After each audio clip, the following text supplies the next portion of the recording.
I earned a bachelor's in hospitality management. I managed a restaurant for a while and enjoyed helping others, but I wanted a different way to serve. Then I discovered the Felician Way and enrolled in Felician University's Accelerated Nursing Program. Felician ABSN is offered in 2 accelerated formats, a hybrid program in Parsippany and an on-ground program in Rutherford. Plus, Felician University provides a values-based education, which is important to me. Discover the Felician Way. Search Felician ABSN.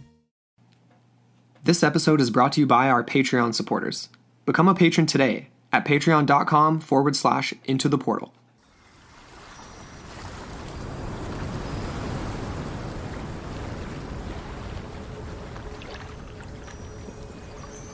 (1590).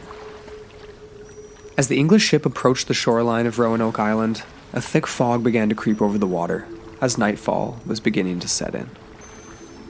It had been 3 long years since John White, governor of Virginia, had set foot in the New World.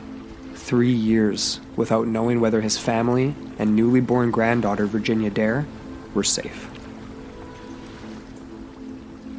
The following morning, White and several crewmen set out towards the shore. He called out, but with no reply. The only evidence of habitation to be seen were footprints left on the beach, barefoot, an ominous sign as the English never went without their shoes. After finally making his way to the north of the island, White found what was supposed to be the location of the Roanoke colony, completely abandoned, disassembled, its inhabitants vanished off the face of the earth. To this day, the unknown fate of the colonists has endured as one of America's most fabled mysteries. Where did they go, and what could have happened to them? Join us on Into the Portal as we discuss theories, evidence, and legends in Part 2 of The Lost Colony.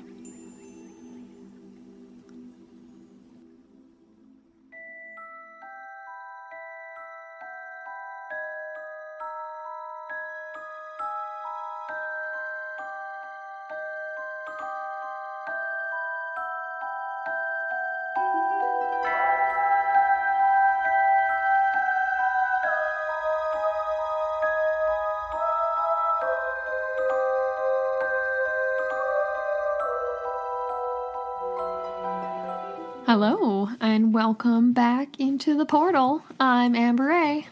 And I'm Andrew McKay. Welcome back, everyone. We got part 2. Yes, we do. Of The Lost Colony. Yeah, we're going to try and find this thing today. Yeah. We'll try. Something tells me we're going to keep looking. Yeah, probably. Yeah. Just before we get started here, though, we have a couple of just quick housekeeping things. Exactly. You want to kick that off, Amber? Well, sorry to say, folks, but we're actually going to be having a dark week next week. Yeah. And we kind of snuck this upon you because we didn't really want to take one, but we're actually going away. It's my birthday next week. Yeah, we're going away for Amber's birthday, and it just was too tight. It was a little too tight a time crunch to get the proper research done. So yeah. So we'll be taking a week off. Next Sunday, but we will be back the following Sunday. So look forward to that. And it's going to be really fun because that brings us into September. Yeah. And we've got a sweet lineup of listener suggested topics. So we're going to be featuring one of those on each week. And I'm really stoked on it. It's funny because all month, we've been kind of asking for people's, like their 2 cents, what they want to hear about, all this kind of stuff. And I feel like we got a lot of topics that were very Halloween oriented. Definitely. Well, not even Halloween, but just horror oriented. Yeah, like more. Yeah. So we're actually going to save a lot of them for October. Yeah, we want to keep October super horror oriented. Well, sure, exactly. Yeah, we're going to call it, I don't even know, like our Horrifics Legends month or something like that. We'll come up with something cool. Come up with a name. Yeah. But Hey, if people have other suggestions too, like feel free, obviously, for October. But September is a listener suggested topics month, and we do have a few that we've had come in that we're definitely really keen on. But always room for more. Always room for more. So send us an email or whatever. Get at us however you want to, and we love it when you do. We love your guys' ideas. Yeah. Last but not least, we have a new iTunes review. Sweet. Yeah, and this was from the American iTunes, and it's from Well, it's from Pipin' Hot Podcast. Sweet. So yeah, 5 stars, great. So it's it says, keep up the great work. The content is awesome. We just started listening, but we can't wait to continue. Double thumbs up. Short review, but really, really nice. And we love those 5-star reviews. So thank you so much. We really appreciate that. Keep them coming in, guys. If you haven't had time to leave one yet, please do. It helps us so much. Bumps us up on the iTunes rankings. So yeah, it really does. And we're trying to grow. We're trying to grow the show. So one day we're going to be on Canadian iTunes, new and noteworthy. One day. We'll see it. We'll be super excited. It'll be all because of you guys. Yes. All right. Let's do it. Alrighty, we're getting into it. Well, we'll do a quick recap, though, of course, of part 1. Yeah, let's kick it off there, babe. Cool. Okay. So, I mean, what did we talk about? I mean, clearly part 1 was all about the backstory of this legend, essentially, right? So, 400-plus-year-old mystery, and we basically, I mean, how could we best recap? I mean, we obviously left off with John White back in England. He went back to try to get some supplies and some support for the colonists who had been basically plopped in a terrible situation. And one could argue that they were sabotaged. Yeah, that's going to be one of the predominant theories in today's episode, which is actually really cool. And, well, not really. That's really not cool, man. Sorry, it's fascinating is the word. That's just a dick move. Yeah, not very much so. Like all these poor people, like over 100 souls. But anyways, that's getting ahead of ourselves. Yeah. But so like the main recap points, I guess, would be to say that obviously this was not the first expedition. It was the first attempt at leaving people that were families, colonists, not pirates, not privateers. Right. So essentially, yeah, there was 2 other voyages led by Walter Raleigh, who was, or Raleigh, we're referring to him as. Yeah. Raleigh, not Raleigh.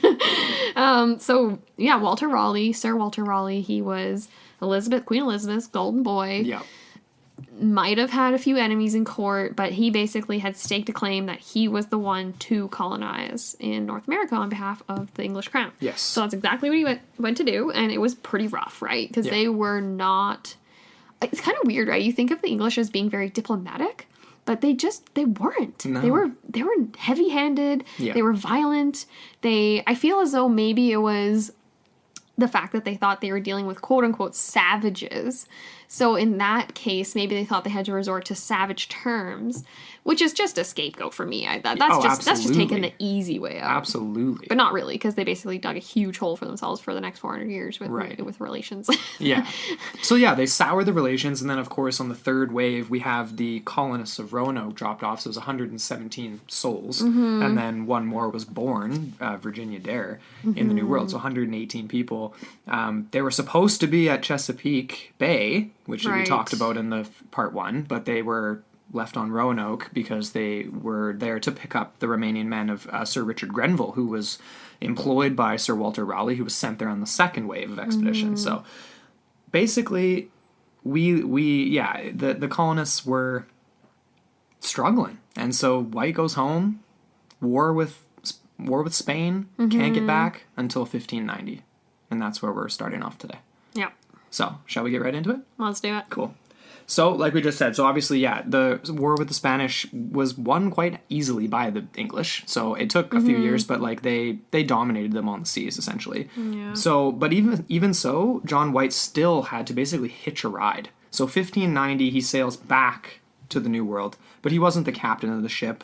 He wasn't the main dude. He basically was just like a high-ranking person on the ship, but he wasn't calling the shots. So, I don't know, that's kind of significant because he didn't end up getting to explore as much as he wanted to. That kind of seems bizarre to me. I know it's been 3 years, but he's the governor of Virginia. Yeah, named after the queen. Yeah. And you'd think that they'd put a little And now, more obviously, into... his daughter as well. Yeah. But, yeah, no, you'd think he'd have a little more weight in court, but perhaps there were other people involved that prevented him from getting there. Yeah. Other than... obviously war with Spain. Right. But anyways, yeah, so he ended up sailing in. We saw so many dramatic reinterpretations of this moment, hey? Totally. Some where he's calling from a foggy ship and it's late at night. Hello! The story was like he arrived supposedly on a summer's evening in 1590 and it was quite foggy. And so they couldn't approach the shore that night, but he was calling from the ship, but with no response. So in the morning, when the sun came up, they were able to obviously make their way to the shore, and they did the same thing. So they're calling out as they go, and there's nobody responding. And then obviously in the In Search of documentary, or show I should call it, that we looked at, the report was that they played a tune. There's like an English tune that they played on the flute to try to. You want to go ahead and give a little rendition of that? It was like I don't even know. It was the classic one where it's like, oh. I'm not even gonna try. It was like, we have the link to that video. It's only 25 minutes. It's that classic one where it's like, do do do do. Yes. Do, do, Right. Do, do, Yes. do, do, I think that was the one. do, do, do, do, do. That's all I know. Very good. And I feel as though I just butchered that. But So they tried to show, like, because I guess his logic was, okay, maybe the Spanish had come by, maybe they don't want to come near the shore, so let's play this tune and see if we can coax anyone out. Of course, no response. The only thing they could see on the beach, any sign of life, were footprints in the sand. And obviously they'd be relatively fresh because it's sand, right? I mean, they'd have to be from relatively recently, but this was a bad sign because the prints were barefoot, and the English always wore shoes. They never went without their shoes. well, maybe they adopted new ways. It's a new world. Maybe their shoes had worn out. 3 years. Come on, man. They're waiting for supplies for that long. They needed a new cobbler in there to cobble some shoes. That's correct, right? Cobbler? They made shoes, right? I think so. Anyway. You just pulled that out of thin air. Yeah. What about Cuba? Ooh, making barrels. Yeah. So they continued in and made their way north, where the fort had actually been on the north end of the island from from 3 years before, and actually from Grenville's men previously as well. But when they arrived at the spot, they found that the houses and the buildings and everything in the establishment had been taken down, disassembled. There was nothing there. It was abandoned, gone. But it didn't look like a violent disassembling. No. There was no evidence of violence, no evidence of attack or struggle or anything strange, like no markings on trees, like nothing like that, nothing out of the ordinary like that. You know, in my mind speaks to maybe that it had been abandoned, and then maybe the native inhabitants of Roanoke kind of slowly, they were like, oh, well, that looks like a useful that piece looks of like, wood, yeah, or exactly. like, Or I think I could use that little shack. Let's just take it apart and reassemble it over on my end of the island, yeah, or something. maybe. Or I don't know, maybe. Or burn it or whatever, just like... Or burn it, or make a boat out of it, or who knows. Just repurpose it. Even though I'm pretty sure they had way better boat-making abilities than... No, for sure. But like I mean, if it canoes, was at already least. like pre-cut pieces of like timber and stuff, you know I'm what assuming I mean? that'd be pretty useful. Definitely. So the only thing that White could really come across, well, two things, but the one main one was the word Croatan. So this was carved into a stockade, or essentially a post on the exterior of where the fort would have been. And he thought that this could have been a good sign, right? Because we talked about this in part 1 too. Manteo, one of the indigenous men that they brought back to the New World, he was from the nearby island of Croatan, and he was obviously a member of that group. And so they knew of this, and they knew them to be peaceful people, but it was kind of interesting when we were reading through this part, and trying to come up with the notes for this. It was like, okay, John White sees this Croatan carved on a stockade. There's no cross at the top of it, and that's important because that was supposed to be like this secret symbol, like if something was really going wrong or violence or anything like that, they would carve a cross at the top of the message they'd left to show that something bad had happened. It was a certain cross, too. It wasn't just your average cross. Well, what was it? It was like an upside down cross? No, it wasn't. But it was, from the descriptions I read, I can't remember the name of the type of cross, but it basically is like kind of like a asymmetrical one. Oh, okay. Yeah. Okay. So it's not like, yeah. Gotcha. And you can see pictures of what they would have looked like, but obviously it wasn't there. It wasn't carved in. Like what it would have been. The images I've seen is almost like the horizontal part of the cross, like on the right hand of it. It's like kind of like a not a squiggle, but it almost looks like a snake or something. Oh, okay. But I don't even know if that's accurate or if that was just like a reinterpretation or something. Could have been. Yeah. So, but that's not there. The cross isn't there. So he assumes, okay, well, this might be a good sign. Maybe they made their way to Croatoan Island to seek refuge there, seek help, if possible, right? Yeah.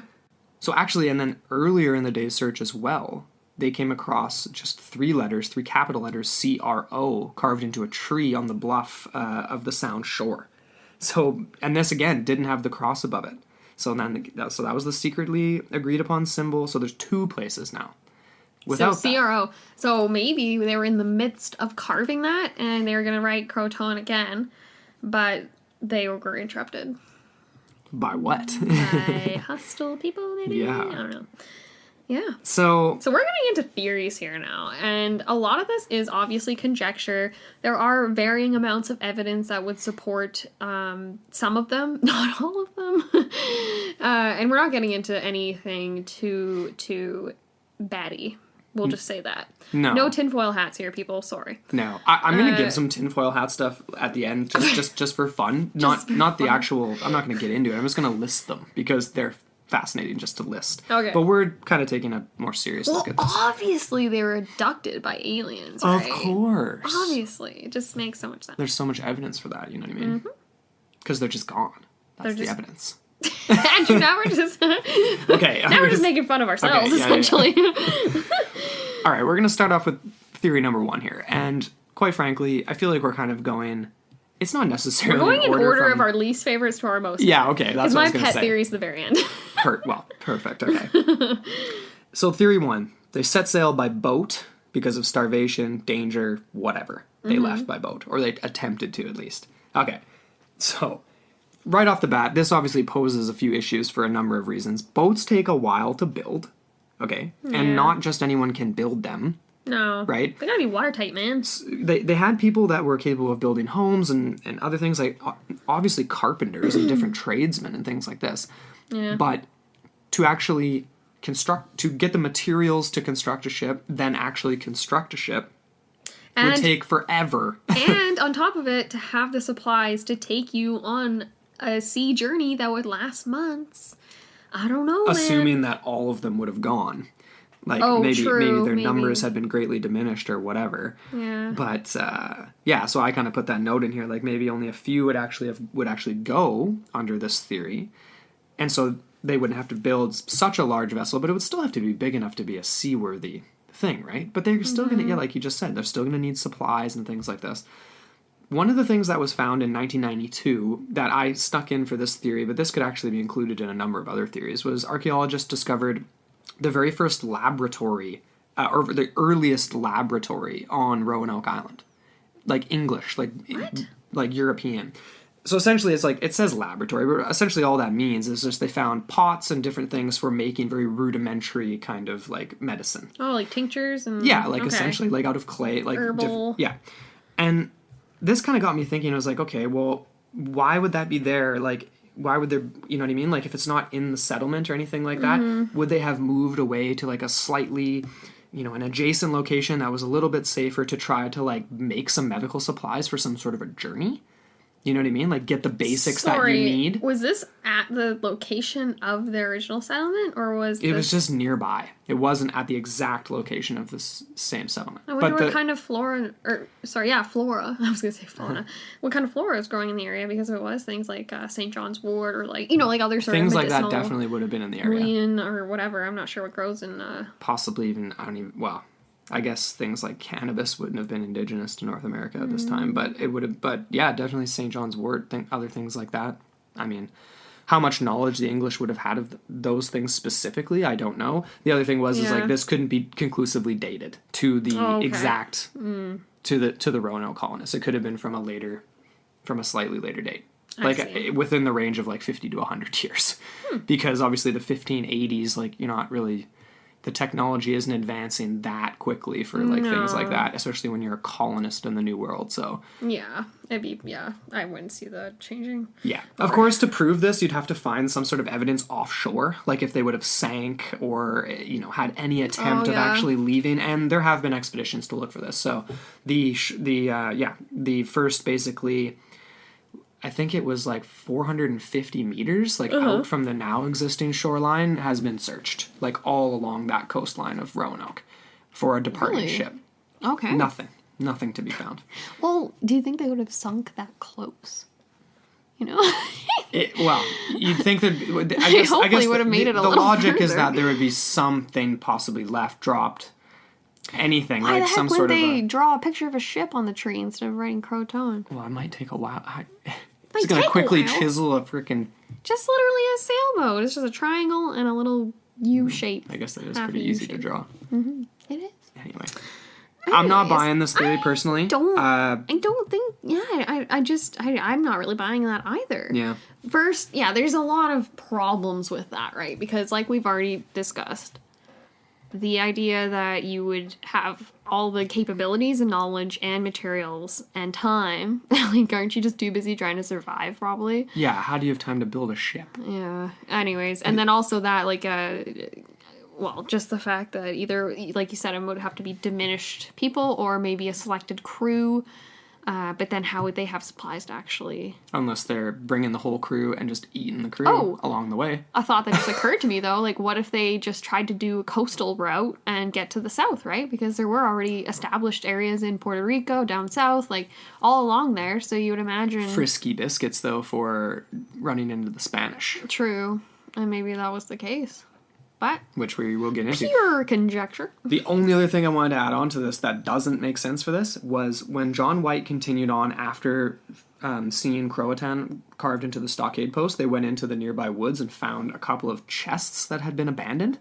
But they didn't look abandoned. They looked that they had just been left there as if somebody was going to come back for them. And then they had been weathered away. So like the contents inside, the books, different things like that had all been damaged. Okay. But only from slow weathering. But it's like, if you're going to leave by boat, why would you go kind of the opposite direction into the woods and then be like, you know what, let's just leave this stuff here?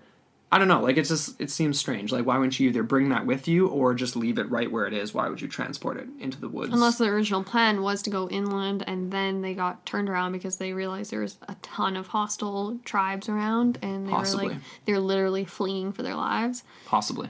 I don't know. There's so many things like that. And that's just it, right? Because they had enemies on both sides. They had the Spanish. They also had the indigenous people as well. Yeah. Because freaking idiots like Grenville had already like ruined relations. So the Spanish, let's talk about that really quick. The Spanish is an interesting one. Definitely many people have speculated this because the Spanish were so close by. They were constantly in conflict with the English chips. Chips? The English chips, they couldn't stand them. Damn fish and chips, man. Chips. Fish and chips at the cottery. Or wait a minute, cidery. That's a shout out to Cody. Anyways. Okay, so yeah. So they were, obviously, the English were aggravating the Spanish because they were raiding their ships, the Spanish galleons, and all this stuff, and they were basically just warring on the high seas, and it was just pure piracy, man. Basically, and they had just lost to the English, too. And exactly, yeah, so they were already in the midst of this whole armada struggle and whatever, and Prince Philip basically failed and all this stuff. So maybe they were seeking some revenge, but at the same time, how would they have knowledge of such a colony existing? It would either have to come from English sources or from pure exploratory missions along the coastline by the Spanish. And they weren't so interested in colonizing the north. No, they had they literally had their gold chests filled down south, so they didn't really need to. But maybe they thought that this colony perhaps could have been like brought a lot of success to the British. Right. Maybe this could have been the start of a new era and they just wanted to blot out the stain before it got any bigger. But there definitely is no evidence of them being there, though. No. None that we turned up. And if anyone has anything to counter that, please let us know. Yeah, like if there was any... Yeah, there is no record in either Spanish history or in their naval records. Supposedly they were just as surprised at the vanishing as the British. When they heard about it? Yeah. Interesting. Because there are some plays that perhaps there was a conspiracy in the English court and they alerted the Spanish to the location of this colony in order to wipe them out for reasons that we'll get into. But, well, other than the fact that obviously just the Spanish hated the English. They don't really need much motive other than that. But anyways, there isn't a lot to this. Yeah. For me. Like, it makes sense, obviously, because they were already sworn enemies as nation states. And reasonably close by, but... Reasonably, though? Like, I don't even... That's a stretch, Well, they were in Florida. They were, like, in the southernmost point of Florida, kind of moving around. Like, all those waters down south were dangerous. Yeah. I mean, and we're dealing with, like, Carolina area, so... Not Carolina. I mean... Yeah, I don't... I just got an Afro-Man lyric in my head. I'm not going to say it because it's not appropriate. Wow, that's a throwback reference right there. Oh, yeah. Afro-Man reference. Wow. When the Afro-Man walked through the white land. house went up for sale. Well. All right. That's enough of that. Classic. That's yes. high school. We're getting ready. Oh my goodness. I actually have the entire song memorized, but Yeah, I bet you do. I'm not going to recite it. Yeah, don't. Just shut up, Amber. God. God, just, anyways. Okay, so that basically wraps that one up for me. Honestly, I don't really have much to say. I just think other they were than- just, it was like, yeah, like they're not good. First of all, no evidence of violence and no need to really go that far, go over there to deal with overkill. that. It's overkill. Yeah. So, the next theory is kind of a more popular one. Like we said, we're kind of moving up the ranks here. Mm-hmm. The idea that these colonists could have split off and potentially absorbed into other tribes, potentially on Croatan Island with the Croatoans. So evidence found by John White obviously was that word, right? Carved into the post. Missing the cross symbol, so that was the first good indication. The island is now called Hatteras Island, Croatoan Island. I don't know actually when that name was changed, but... oh, gosh. I'm not even sure. Yeah. But There's a lot to this, though, because even if it was Croatoan, if it was other tribes, like, that is so likely, in my opinion, right? It's like Dances with Wolves, man. Right? Kevin Costner.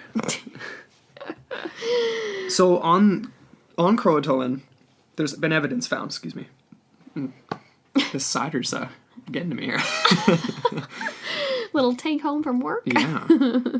So yeah, there's been evidence found on Croatoan Island. The problem is that it can't exactly be dated. So one of the main things that was found, though, was glass beads that were distinctly Western European.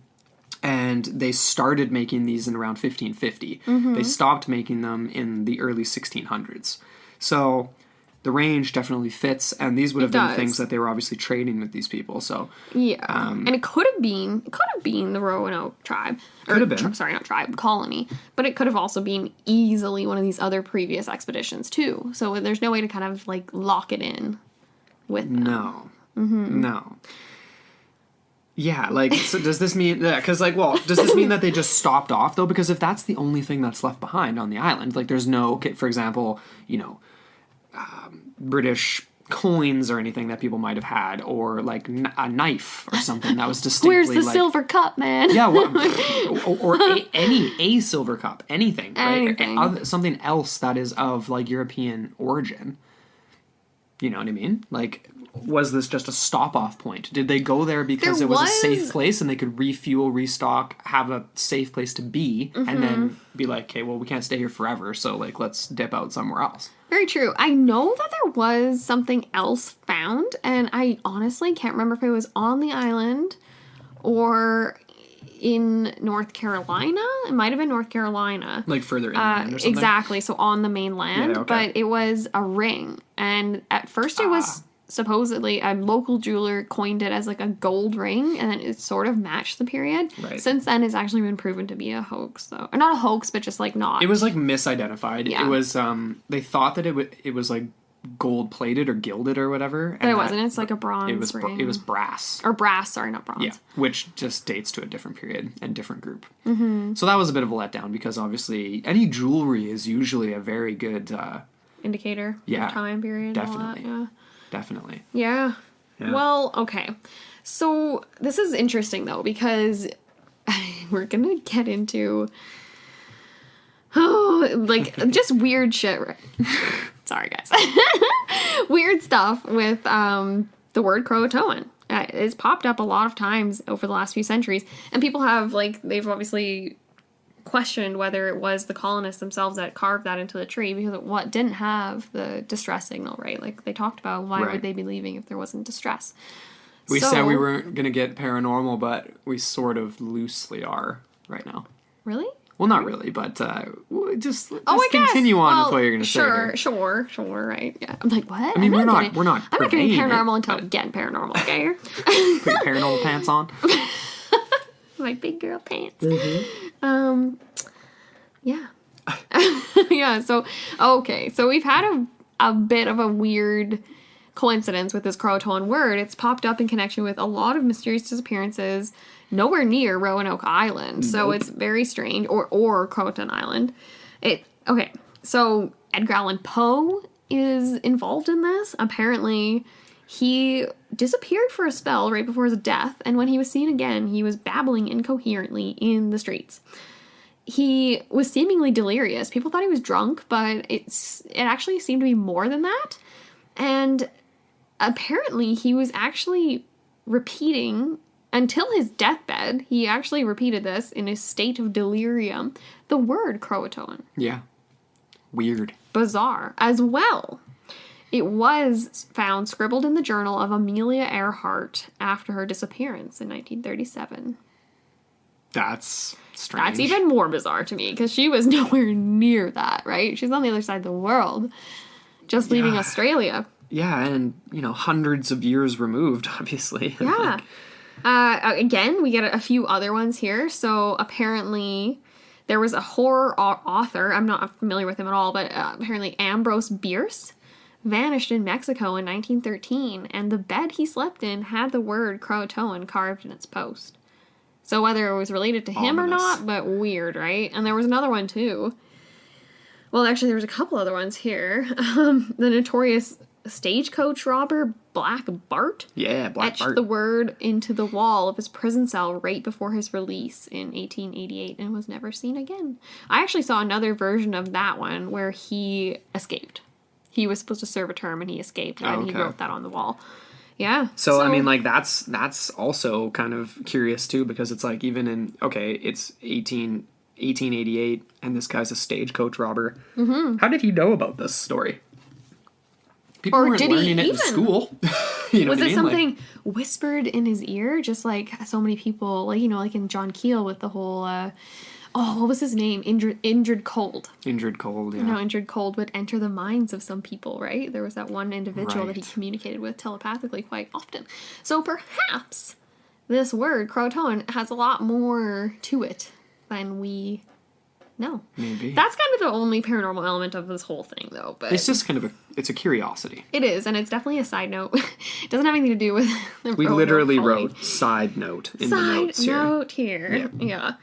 But anyways, to get back to this whole connection between the possibility of the Roanoke tribe being absorbed into various tribes and things like that, there were several accounts and reports in the years after the disappearances, allegedly by the people of Jamestown, the next colony that was formed by just 20, almost Johnson. 2 decades later or whatever. They, so quite a ways later, but yeah. 2 decades, and they actually had reports of these bizarrely fair-skinned and fair-haired individuals that were clearly part of the tribe, but were just not fitting into the actual, the phenotypes that were displayed in traditionally. Yeah.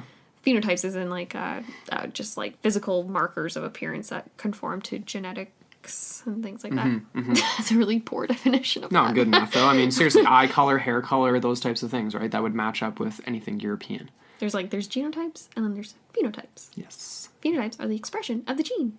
Anyways, sorry. There you go. Bio 101 with Amber. There you go. Where's Chris when you need him, eh? We need a dash of science in here. Yeah, we could use a dash of science. We could. But the only thing about this, though, is 20 years isn't that long. It only would have been potentially one generation of maybe 2. I guess things are, back in the day, when you were 16, you already had 16 kids and a farm and things like that. So I guess if you're 20, back in those days, back in the day, it was hard for a 16. Life was hard. But seriously, though, I guess it could have been a couple of generations in there, but that is interesting. Mm-hmm. A fair-skinned group that claimed to have white forebears. Yeah, and these were called the Hatteras. They had fair skin and they had grayish eyes, and they also claimed to have white forebears. Yeah. And this is a guy, John Lawson, wrote about this. Yeah. So, anyways, there were other possibilities too. People suggested that they went north and they joined up with various Chesapeake tribes, including the Chewanops or the Mebanops. I feel really bad for those are tough to pronounce. Yeah, But apparently this is a quote here, and this is from John Lawson. He says that there was this map. It was called the Zuniga map. Okay. And it was a map of the area drawn in about 1607 by a settler from Jamestown. So this is the successor colony, essentially. And it states that there were on the map, I guess, like, it states that there was 4 men clothed that came from Roanoke and were living amongst the Iroquois. So the spelling of Roanoke is actually Roanock. So not spelled the same way, Right. but pronounced is the same. And then there was another English guy that actually claimed to have seen 2-story houses, stone houses, at Indian settlements in these areas of the Iroquois and all this stuff. So Okay. there is the sort of idea that perhaps the English settlers might have taught them how to build such houses. I don't know. Yeah. Yeah, so that's very interesting. Nice. And that kind of brings us into this whole idea of whether they went north, whether they went inland, and what evidence is there to support that. So we're getting into a juicy one here. This isn't my pet theory by any means, but this is a big one, and it's the Dare Stones. Yeah. You knew we were coming to this, people. I mean, Yeah, we everyone had to. who's been exposed to this story at all, this is probably one of the first things that you were exposed to with it, is the Dare Stones. Probably, yeah. And it's funny because these are widely thought of as just pure hoax. Yeah. And I feel like that's because of the quantity, probably. Yeah. Although, even if there were less, I'd still feel like people would think the same thing.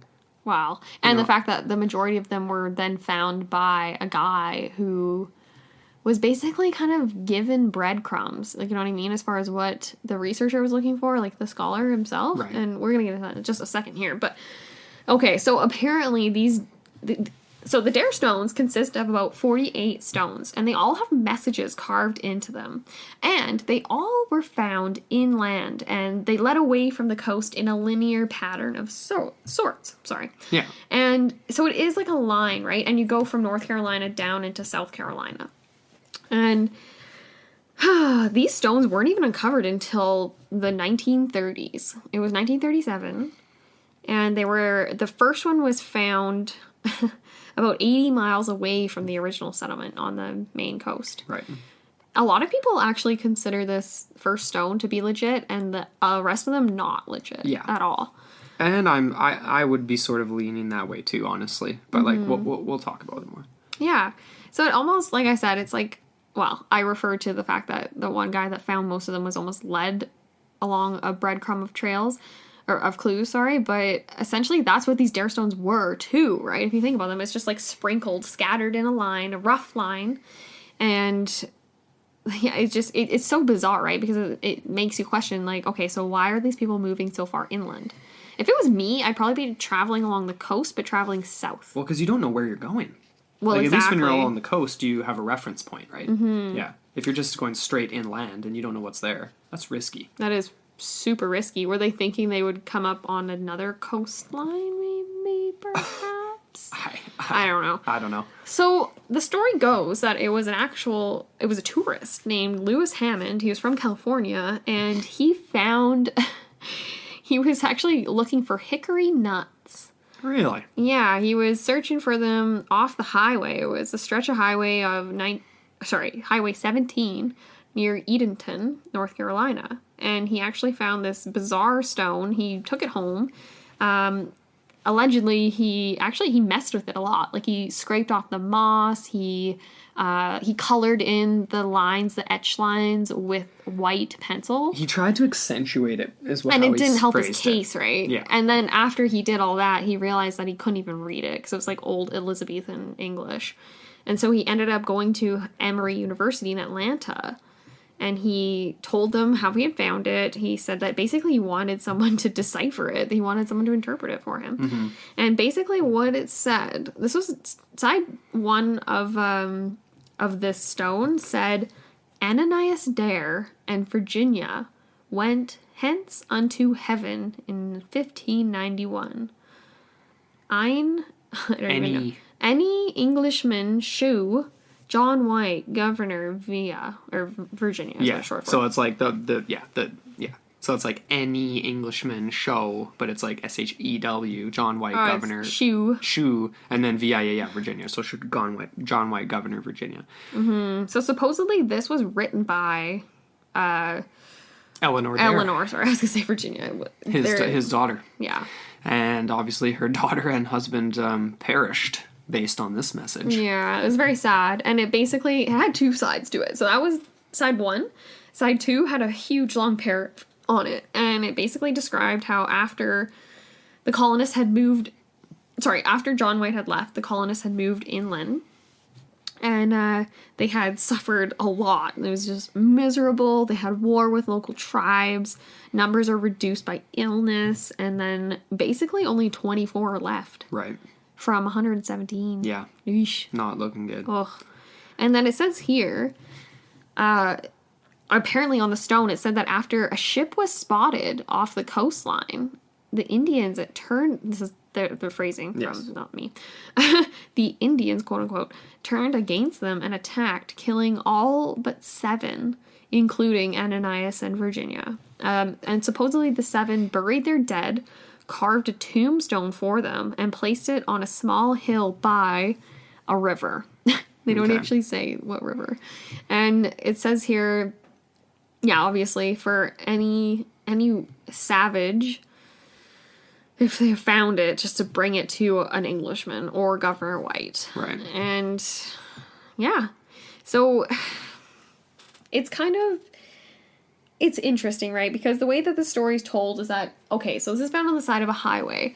What I'm imagining in my head is that, I don't know how old this highway is, but it would be interesting to know that fact so that we could cross-reference, right? If it was a fairly new highway, then obviously there would have been construction. It would have unearthed a lot of things, moved things around. So maybe that's how it was uncovered, because supposedly the 47 other ones were kind of buried / like in earth for quite a while is how it seemed. Oh, okay. So I don't know. Yeah. Well, how do you harvest hickory nuts too? There's the question. Are you digging around for them? You digging for these nuts? You're digging around. Yeah. If we have any listeners in North Carolina, South Carolina, or anywhere in that area that digs hickory nuts, let us know. Get at us, yeah. And Lewis E. Hammond himself, who is this guy, right? Is he a hoaxer? Is he someone that we should trust? I'm kind of on the fence about that. He is described as a tourist out of California, a seller of produce. Yeah, a seller from produce from California going all the way to North Carolina. I don't think your produce is going to be that fresh, man. One of the things that I came across in speculation of this guy Hammond was that he actually was potentially working for a film production company in California. Obviously, the 1930s was the rise of Hollywood, right? I mean, it started in the 20s, but the 30s and 40s with like Humphrey Bogart and like those kind of characters, right? With the talkies. Yeah. Movies were big, and they were looking for big plots, and it was just, it was only a couple years later, 1939, when Gone with the Wind was like the biggest movie ever, like just this epic, right? Mm-hmm. And if they could come up with a story based off of something like a historical mystery, like not that Gone with the Wind is historical mystery, but it's historical, right? Mm-hmm. And if they could come up with something based off of this, that would work really well. Juicy. It would play real well. But they never made one. They didn't. So, I don't know how I feel about that conspiracy against this Hammond guy, but it does seem a little fishy that he's come all the way just for hickory nuts. Mm-hmm. So, okay, inconsistencies with Roanoke is obviously the fact that this is Elizabethan English.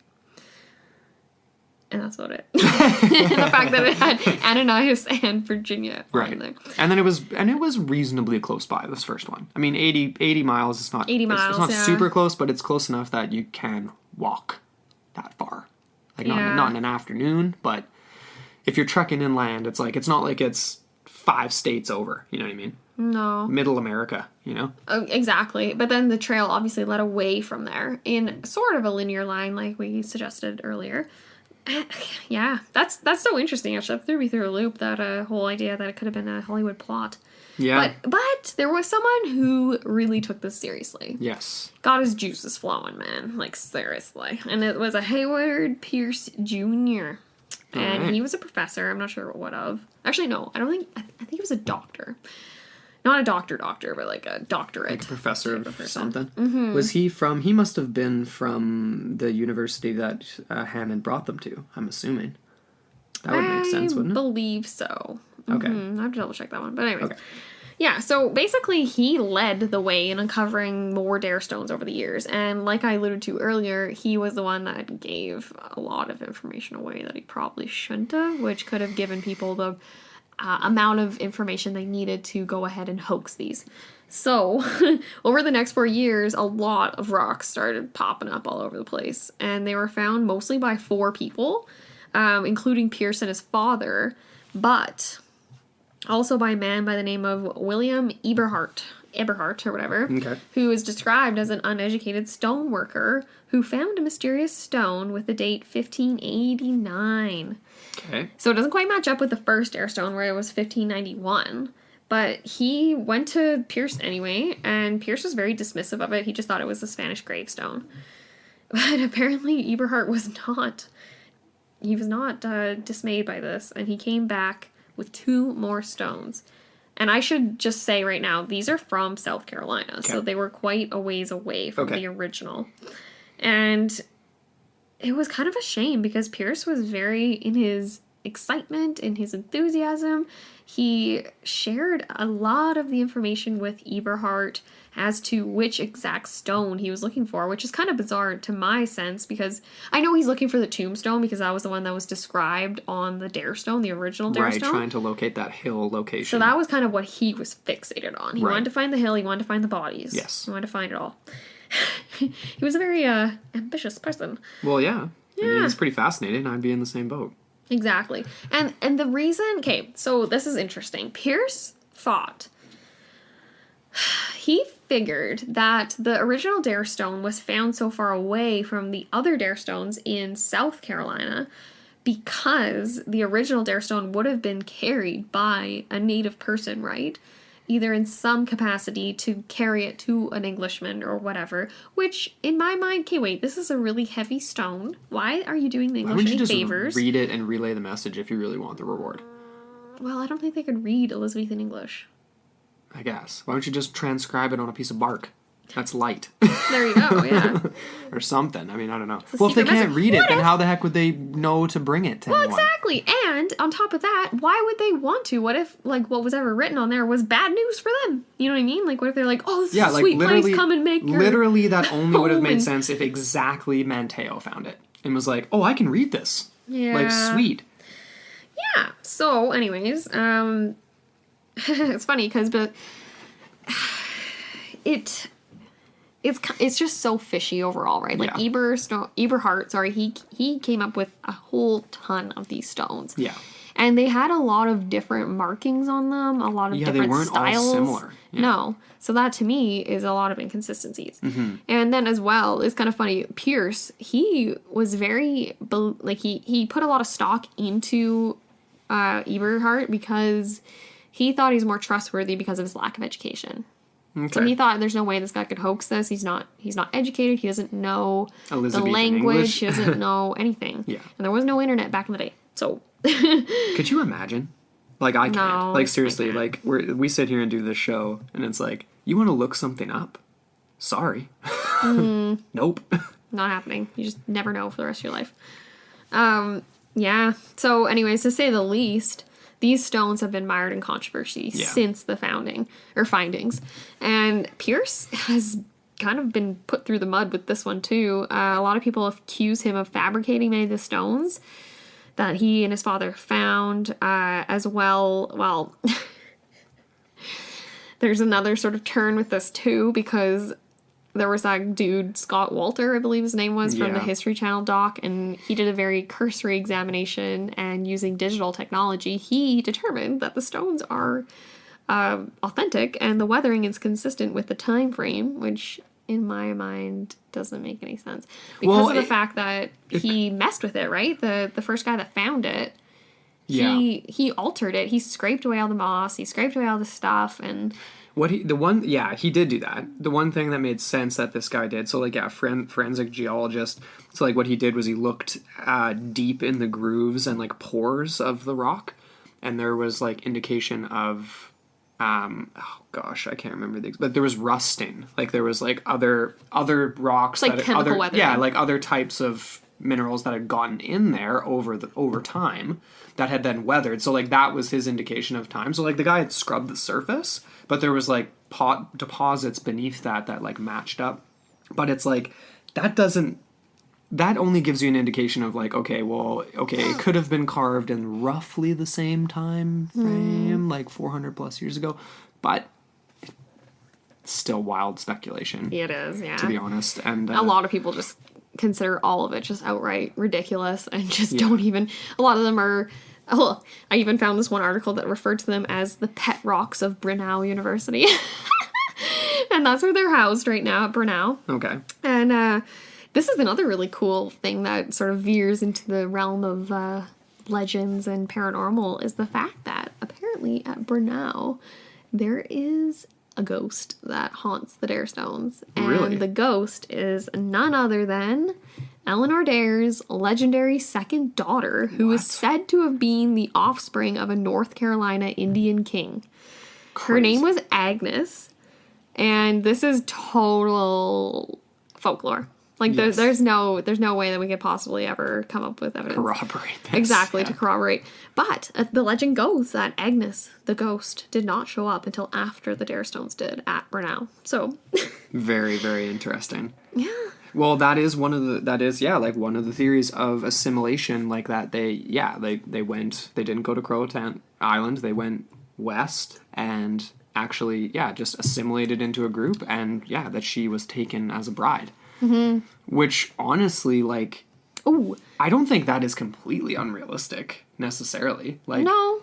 I mean, I don't know. Like, this is me just speculating, too, because we didn't, for this specific episode, we didn't go into, Indigenous history of that area specifically to be like, what were their exact customs, like marriage customs or whatever. But would they have been accepting of it? Would have been an alliance? Well, it would have been, I mean, in my mind, like, thinking about it, 1580s, 1590s, it's like it would have been a very exotic bride to take, right? I mean, it would have been very... And there's also myths about how Virginia Dare actually did survive, and she was actually one of Pocahontas's rivals. That came up in like lots of fiction literature and things like that. I think it kind of got worked into the fabric of folklore and things like that. But people have been obsessed with this for forever. But anyway. But yeah, this guy from the History Channel, Scott, did we say Walter or Walker? Walter, I think. It's either Walker or Walter. One of those two. That was kind of the theory he posited, that they went potentially two different directions, that they split up. So some of them may have ended up on Croatoan Island and others ventured inland. I don't know how much sense that makes. Splitting up, yeah. Why would you do that? The only thing I can think of is that people were fighting. Internal strife is the only explanation. Yeah, they just didn't agree, and just stubborn as hell, and just ended up going their different ways. And that was it. Yeah.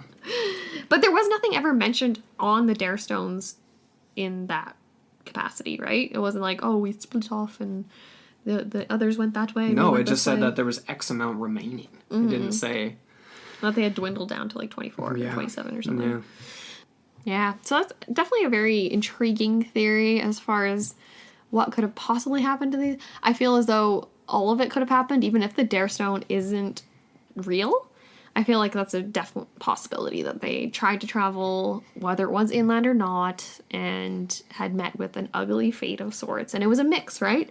I don't see this as a single event where they're all wiped out. No, it could be, a mix of a few different things, like disease, being attacked. Yeah, and that was definitely alluded to on the stone. So that kind of gets down to the whole, was it an internal thing? Was it just a breakdown from within? Or was it out external, right? Could it have been murder, slavery, bad blood that just got, finally boiled over into a massacre, basically? Exactly, yeah. I mean... Because it had been close before, right? And White and his men, and obviously Grenville and his men and Lang, had all gone and invaded native settlements and had destroyed their settlements and their crops. So, in my mind, I feel like that's not off the table for the other side to do the same. No, definitely not. No. I mean, they did that to each other, too. It's not like indigenous populations prior to European contact were entirely peaceful. Like, they obviously were at war with each other constantly. I mean, so obviously if you would not be as inclined to be peaceful with a completely different, you know what I mean? Like, so yeah, I think that would make sense. Yeah.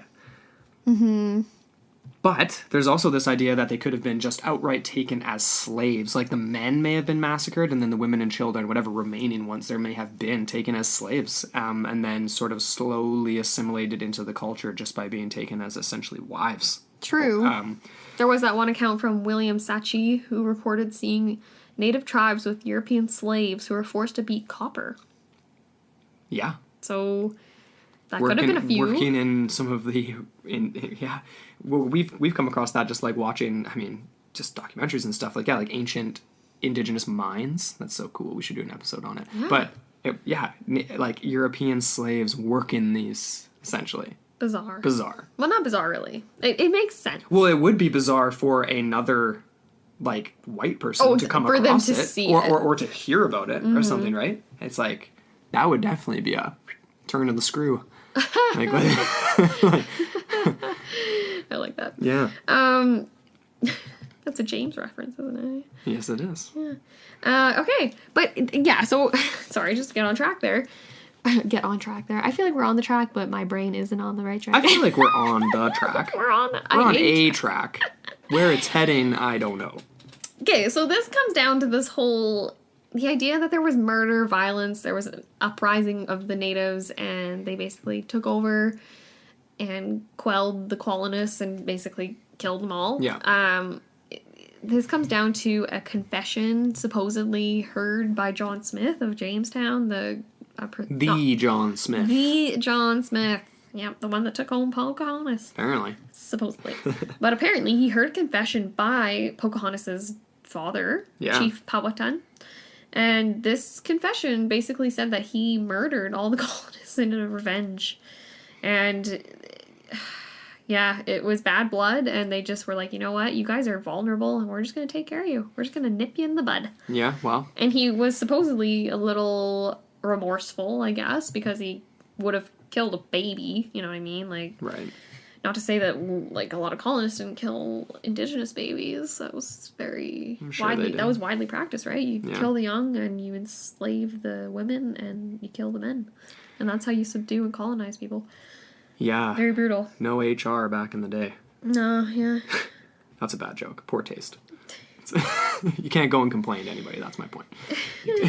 So, yeah. So we have that on the flip side, and then we have the idea that there was disease to compound any sort of conflict that was coming from the outside. Yeah, like there was definitely evidence of disease at later colonies and even in Jamestown, so who's to say that 20 years earlier that they couldn't have come across something very similar, like somebody came down with the plague, right? And then it starts to spread, so they start to kill off people who are coming down with disease, and potentially that's a reason for indigenous people massacring them as well, right? Maybe it's not outright revenge. Maybe it's like, y'all are getting sick, and that's not okay, so we're just going to get rid of you. Mm-hmm. You know what I mean? It's a culling. Yeah. Right? I don't know. I mean... But again, though, there was no evidence of that. True. So... Yeah. And if you're dying of the plague or some sort of a disease, like, how much help is it going to be to just, like, up and move, like, just over to another island or something? Or to try to move inland. I mean, at that point, you'd almost just be like, you know what? I'm calling it a day. Like, what's the point even at that point? Exactly. Yeah. Yeah, I don't know. Apparently there was witnesses from Native American tribes that saw... they saw internal warfare amongst the colonists. Internal warfare, so they're turning in on themselves, which is kind of... It's a very quintessential sort of scenario, right? Where you're stranded, you're in a foreign land... Limited resources, tempers are hot and heavy, that type of thing, and yeah. Well, I mean, yeah, like, well, who's calling the shots, too, right? Because John White left. Yeah, the governor's gone. So, I mean, in my mind, I'm kind of thinking, like, perhaps Ananias Dare, his son-in-law, tried to, you know, be that guy, but maybe you think they would appoint someone before he left? Really, though? Would they? Like, he thought he was coming back right away. He didn't think he was going to take 3 years. He thought he was coming back the following spring. Yeah. So why would you appoint somebody? You'd just be like, you know what, guys, don't die. I'll be back in 6 months. And, you know what I mean? Like, everything will be fine. But it wasn't. No. So. And if they were having some internal struggles and internal conflict, what I can imagine happening, and what a lot of people have sort of imagined themselves, is the idea that cannibalism could have presented itself amongst the Roanokes. Yeah, and there was evidence of this, right? Not at Roanoke, but later on at Jamestown. Mm-hmm. So there were some serious shortages of food and issues at Jamestown Colony in 1609, and there is evidence now that they did resort to cannibalism there. And that's where we get into another Native American legend, that of the Wendigo. Yeah. And so that basically comes about when an individual consumes flesh or does something that is unforgivable, like murder or whatever. That's more skinwalker type thing, though. But the Wendigo is basically where they turn into a monster, an ever-hungry monster that just... Insatiable for human flesh. Yeah. And just, like, walks around. It becomes more and more grotesque the more it eats. And definitely prominent in Algonquin speaking groups, which is these people that they had met. Mm-hmm. And, I mean... We said we're not going to get into paranormal stuff, but just a side note here, like, obviously everyone listening, you know me. I like paranormal things. And I believe that the Wendigo or something like the Wendigo exists in some shape or form. Whether or not there was an army of Wendigos that mowed down on an entire colony. I'm saying that the colonists themselves could have become Wendigos. I'm not saying Wendigos just stormed in and were like, boom, we're eating you. With chicken and an egg situation. Just had an epiphany right there. Yeah, right? Because what if the colonists are still in America and they are still Wendigos? Rare. Crazy. Spooky. Well, is it Halloween yet? Yeah, no kidding, right? Well, that's kind of an unsettling thought, isn't it? It is unsettling, and I think if you take stock in that type of thing, then it's totally plausible. And I'm not going to deny it. Crazy. Okay. Yeah. Okay. All right. Wendigo, man. Yeah. It was the Wendigo. But anyways, so we're getting up to my pet theory, which let's get into your pet theory. Yeah. That it was a conspiracy to bring down the colony on the part of the English, not the Spanish. It's not from without, it's from within. Yeah. And this is spooky, man. So, yeah, there are some who believe this is the case, and they sort of contradict the conventional explanations for the disappearance of the colonists. And the main person who sort of heads this is a anthropologist, a graduate student named Lee Miller. She is a part of the Johns Hopkins University. Okay. And basically she believes that the colonists were victims of a plot by a man by the name of Sir Francis. Furry Francis. Furry Franny. Let's just call him that. By Sir Francis Walsingham, yes. Queen Elizabeth's Secretary of State, and also known as her spy master. The spy master. So basically, Miller's thesis is that Sir Francis Walsingham, he was a cabal masterminder, and basically he had a lot of hands in a lot of pots, I would say. Yeah, he did. And a lot of it had to do with overtaking the Spanish. He wasn't a fan of them. He was an adamant Protestant, so he vehemently detested the rule of Queen Mary of Scots, who she was obviously in charge of the counter-reformation of Protestantism in England, and it was a very bloody time. A lot of heads were chopped off that were Protestant heads, and then Elizabeth comes to power, and so Walsingham, who was in exile this entire time, comes back to her side to rule, and he's kind of her right-hand man as far as a lot of these plots and conspiracies over the course of her rule. So, yeah, there's a lot to this here. So basically, wiki notes on Sir Francis Walsingham, I've kind of already touched on a lot of it. Mm-hmm. Supposedly, he was born December 20th, 1973. No, sorry. He was appointed the Secretary of State in 1973. But he's popularly remembered as her spy master, as I alluded to. He definitely had humble origins. He basically rose... he was from not... Well, I guess he was from gentry, but he wasn't, like, high up. He did attend university, went to Cambridge, and he traveled a lot. So he, obviously, like I said, he's a committed Protestant. And when Queen Elizabeth rose to power, he took over a lot of her domestic policy, so he became her Secretary of State. Okay. And just her advisor in a lot of ways. But he, this guy, the way he's described, he seems very ruthless to me. He is very calculating. He basically had a plot, an 18-year plot to overthrow Queen Mary of Queen of Scots. That's a long time. That's a commitment. Long game right there. That's commitment right there. So getting back to the whole thing where he was basically the mastermind of this plot, basically what she's claiming, this Lee Miller, she's saying that he wanted what Raleigh had. Raleigh was the golden boy. He could do no wrong in Elizabeth's mind. He had a gold mine. He basically had a patent to colonize North America on behalf of the English crown. Right. And he was raking in the gold, obviously, from all the Spanish galleons he's raiding. Yeah. And this guy, Walsingham, was going broke. He was almost going to declare bankruptcy at this point. So it's looking very attractive. And on top of it, like I said before, he hated the Spanish. So he had a long-term contracted plot to sort of, I don't even know the ins and outs of that one because I didn't look into it because it's just way too much. But essentially, this would have played in very nicely if he had had the patent instead of Raleigh. He would have been set up nice and pretty on his throne there. Yeah. Not on his throne, but you know what I mean. Yeah. A throne. Okay. So there's a lot to this, right? Because she wrote a book. Yes. And I can't remember the name of the book off the top of my head, but I think it's just called Revisiting Roanoke. Okay.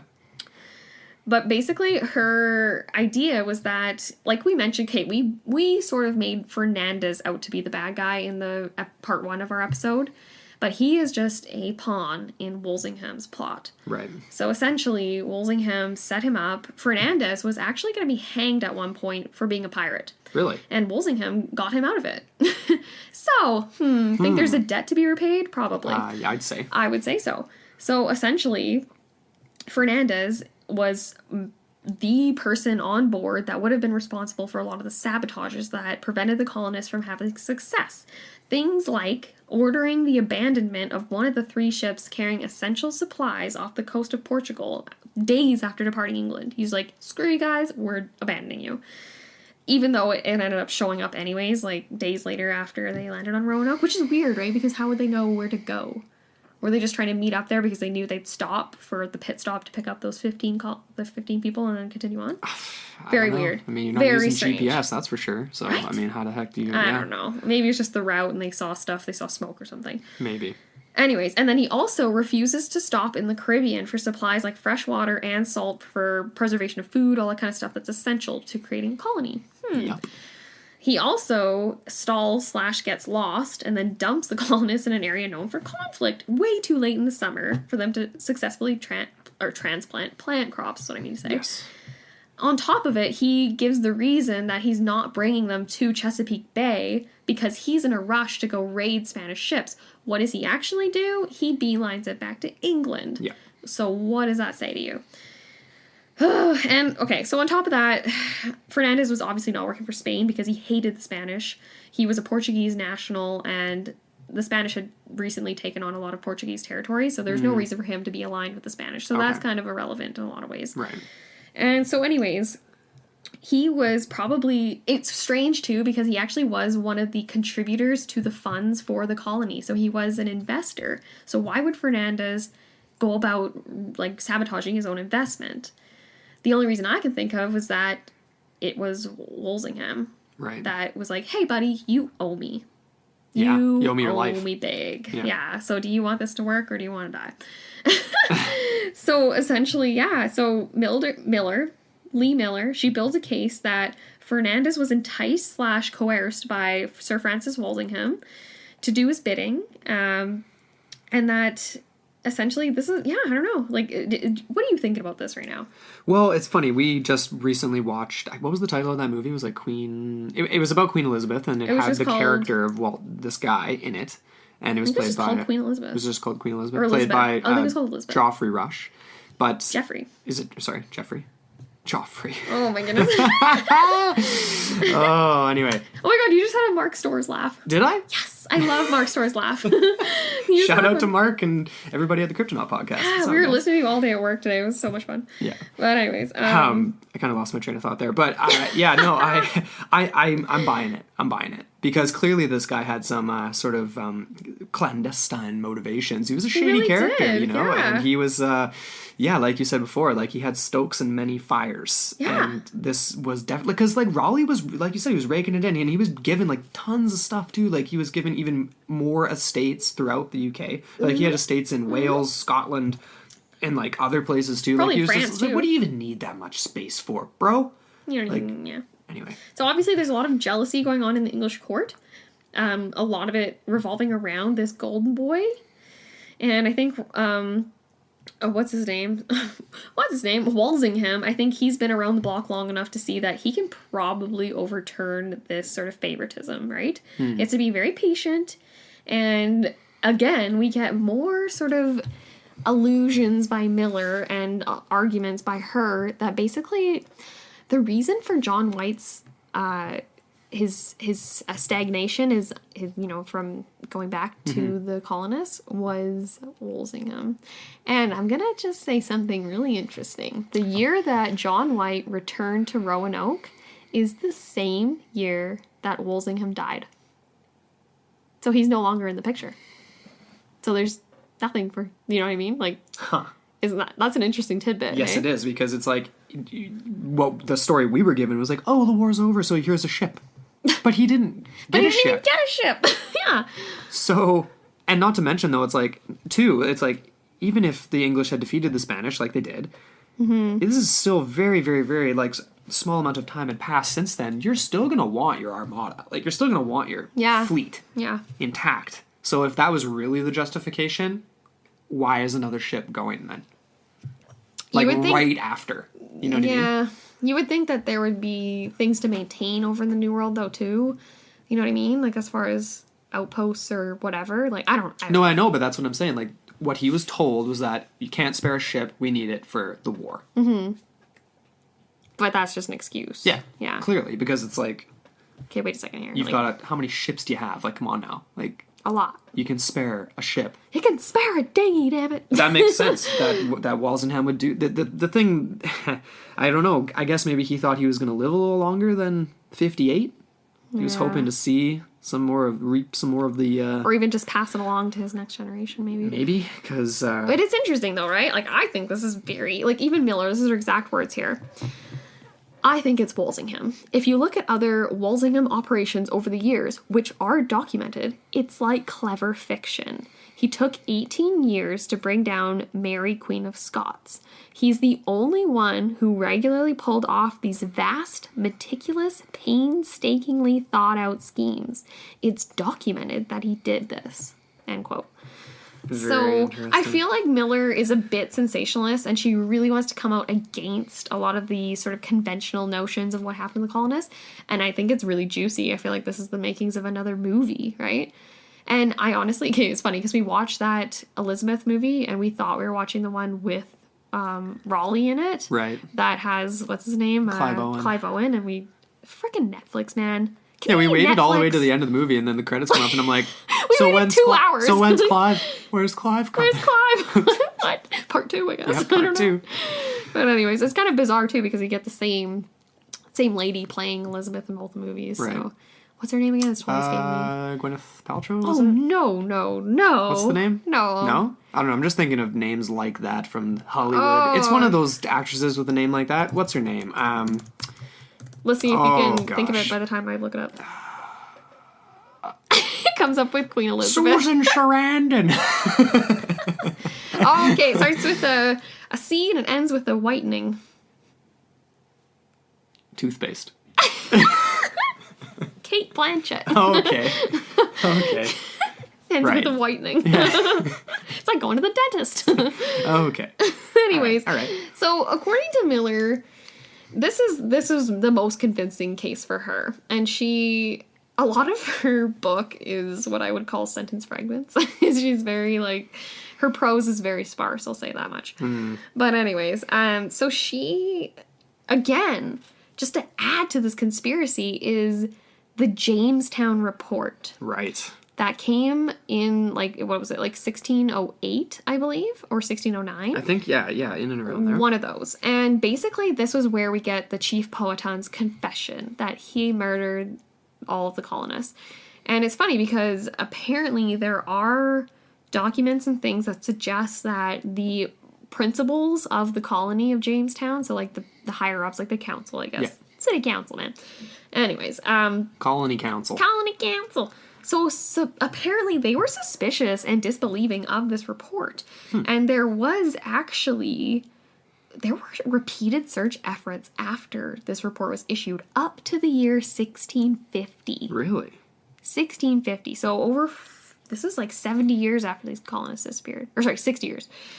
But... no. Yeah, because they disappeared in 15... Oh, yeah, I guess 60 right on the dot. Yeah. Yeah, 63. Yeah. 60, yeah, exactly. So another factor that Miller uses to justify her claims is the idea that there were many reports in the Jamestown area and beyond, again, like we alluded to, right? These Caucasian-looking natives, whitened skin, fair hair, all this kind of stuff.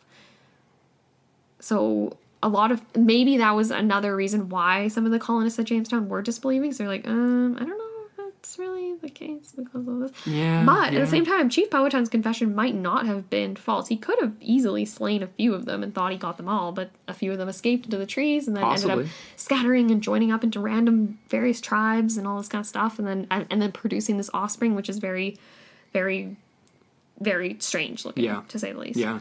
I suppose, like, that, I mean, yeah, the idea of moving inland and splitting off and stuff like that, and along with this story, kind of makes sense. Like, that would lead to potentially, that first Dare Stone being real. Not necessarily the other ones, but that first one 80 miles away being legit from Eleanor Dare. Mm-hmm. Because and the number was correct, like around 24, because there had been some kind of a massacre, and you're not going to stick to the coast if people had just been massacred. It's very easy to be found. Yeah. So that actually does make sense for moving inland. It's dangerous just as well, but it's also potentially more places to hide or to find something safe. If you're just on the coast or on an island, people know where you are. Yeah.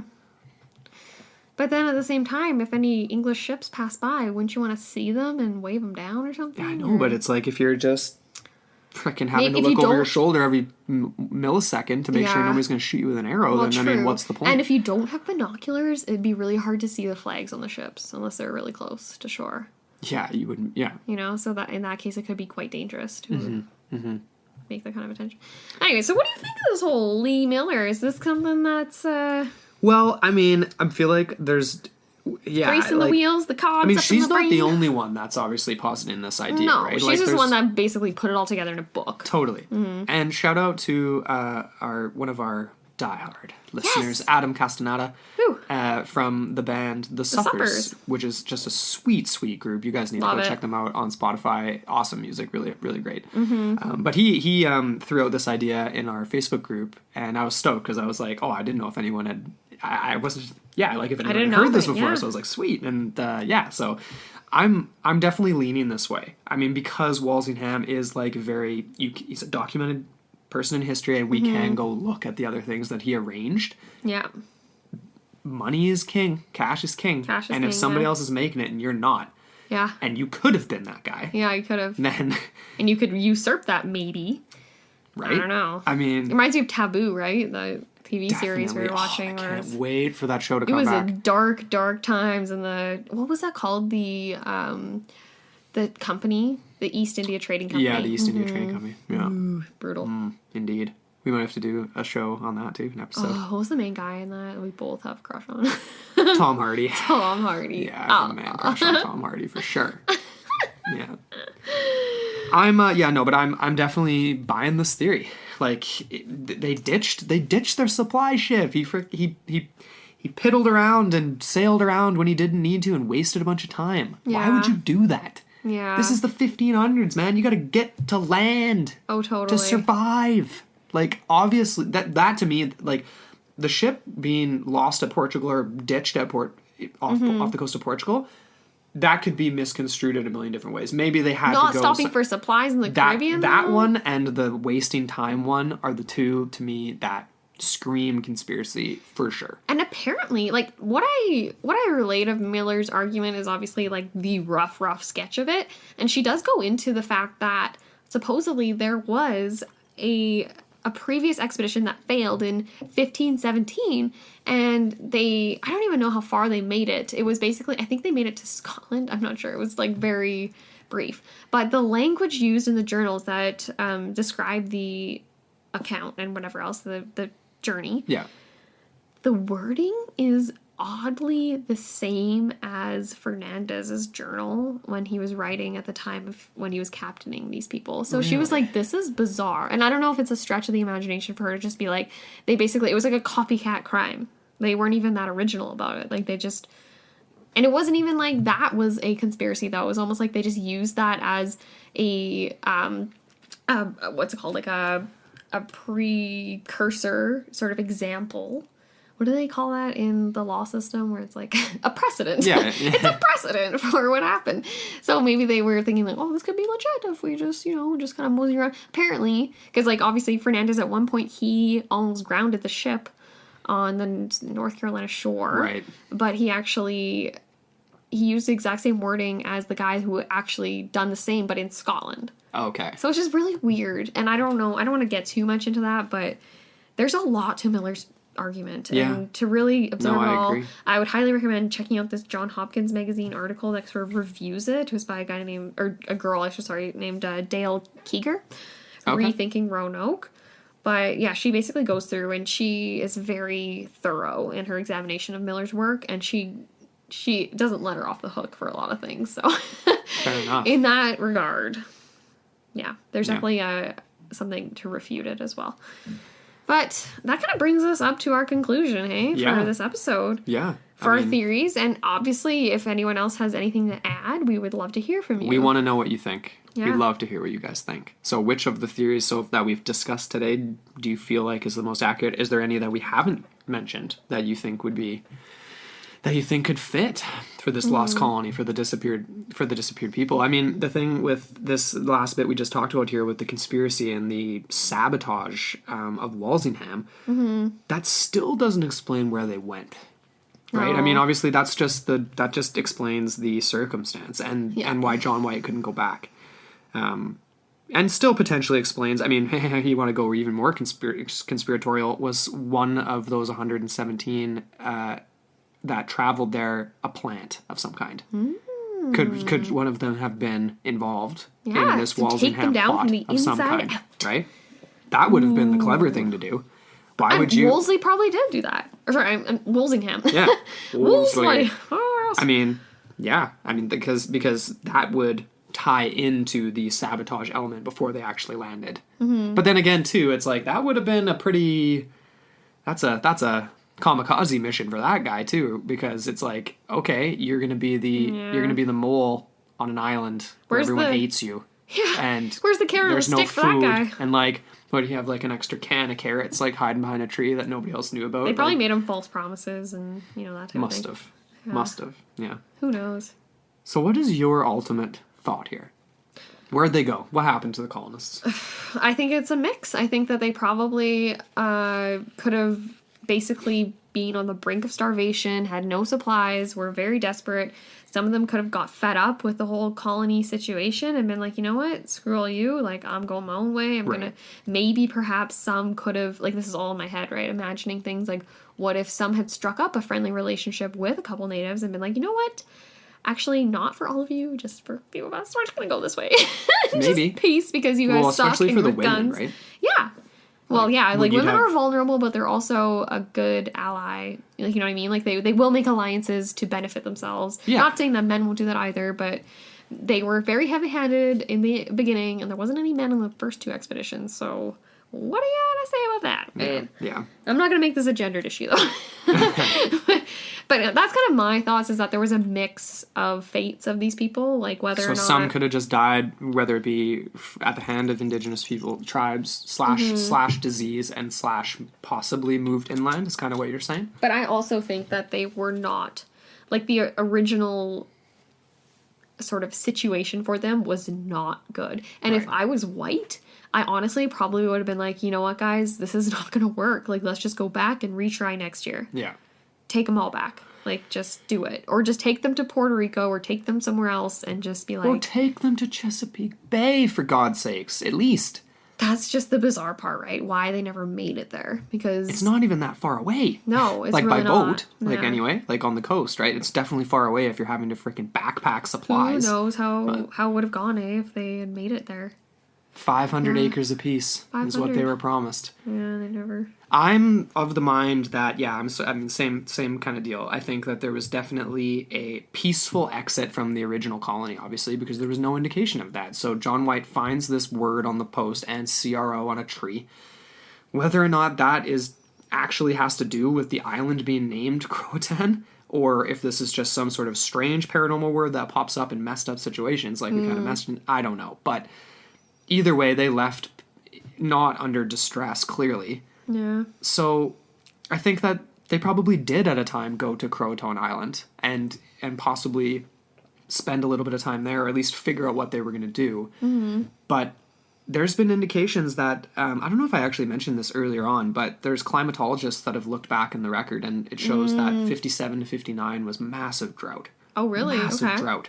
And so it would have been tough for growing crops and feeding people for everyone around there, not just for the colonists, obviously. Of course, the indigenous peoples were much more adept with hunting and fishing and things like that. Yeah. But with multiple more mouths to feed, it's like maybe they did for a time go to Croatan, drought hits, things start to get a little hairy there too, possibly, and then we end up with much smaller numbers, maybe disease sets in, who knows, and I do believe that first dare stone is legit. Mm-hmm. I do. Because, I mean, I haven't come across anything really to outright refute it. Mm-hmm. It's close enough that it would make sense that Eleanor Dare could have gone with a smaller group. Maybe he was the only people left alive inland because they were too exposed on the coast. Yeah. You know what I mean? They're too exposed to the very same people that knew exactly who they were and hated them for who they were. Yeah, and the previous people that have been there. It's just overall such a crazy scenario to find yourself in, right? Like, I just couldn't imagine it. Like, there's nothing left in this world for us except for perhaps being the first person on Mars and that, like, you know, that private funded expedition that we're going to try and do the colony on Mars. But count me out. Not that I can afford it anyway. Who is that? Astronaut Abby? They're part of that? You ever heard of her? No. No? She, like, did some work with, was it Chasing Earhart? I think it was Astronaut Abby. Oh, that sounds familiar Earhart. now, actually. Yeah. She's awesome. She has a great Instagram account. I love her. But, sweet. Yeah, anyways, she is a part of that, sort of. But that's the next frontier, right? Yeah. I'm just trying to imagine, like, comparables in our day and age. Like, it's very hard to wrap your head around. No, it really is. And it's like, I feel like sometimes it's hard to convey just how profound all of this is sometimes. Especially when it's, like, over a podcast. Even when you watch a documentary, it's not that... It's tough. No, it is for us. But it's, like, not for everybody, right? And, like, that's why we do the show, because we want to bring historical mysteries and talk about this kind of stuff.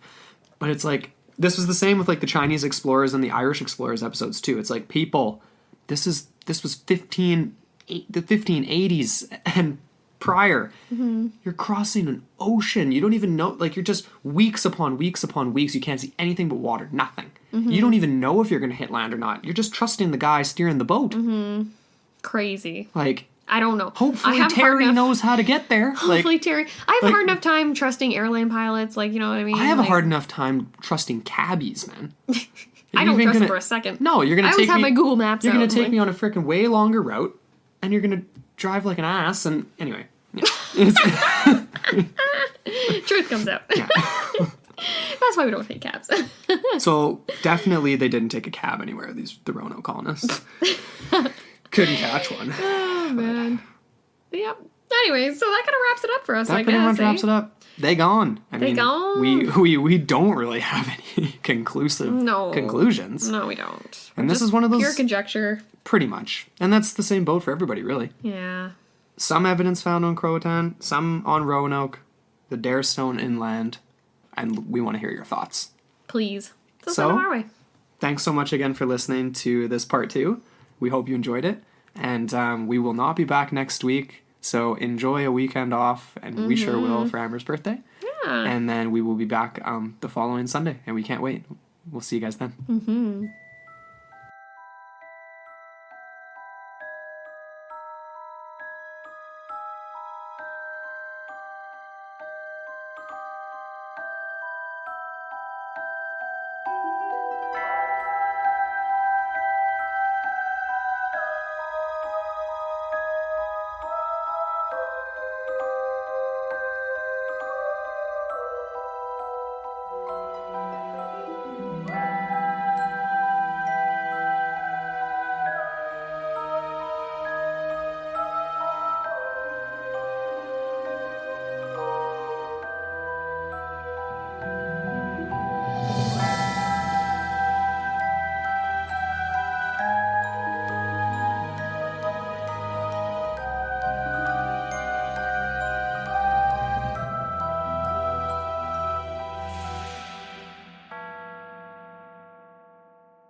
was a podcast from the Podfix Network. You can check out more shows like it at podfixnetwork.com.